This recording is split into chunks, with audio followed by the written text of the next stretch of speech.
સુરતમાં એક સાથે 4 વાહનો વચ્ચે અકસ્માત સર્જાયો, જેમાં કોસંબા નજીક 3 ટ્રેલર લક્ઝરી બસ વચ્ચે અકસ્માત સર્જાયો। 4 વાહનો પાછળથી એકબીજા સાથે અથડાયા હતા। અકસ્માતમાં એક વ્યક્તિનો હાથ કપાઈ ગયો। અન્ય લોકોને ઈજા પહોંચતા હોસ્પિટલ ખસેડવામાં આવ્યું છે। તો અકસ્માતના પગલે હાઈવે પર ટ્રાફિક જામ સર્જાયો હતો। પોલીસે ઘટના સ્થળે પહોંચી વધુ તપાસ હાથ ધરી છે।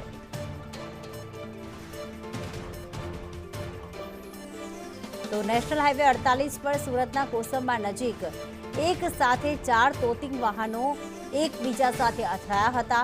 3 સિમેન્ટ ભરેલા ટ્રેલર અને એક મુસાફર ભરેલી લક્ઝરી બસ એકબીજાની પાછળ અથડાયા। એક વ્યક્તિનો હાથ કપાઈ ગયો છે આ ઘટનામાં, જ્યારે અન્ય કેટલાક લોકોને સામાન્ય ઈજાઓ પહોંચી છે। તમામ લોકોને 108 વડે હોસ્પિટલ સારવાર માટે ખસેડવામાં આવ્યા હતા। તો અકસ્માતને લઈને 4 વાહનો એક સાથે ઊભા રહી ગયા અને હાઈવે પર ટ્રાફિક જામના દ્રશ્યો જોવા મળ્યા હતા।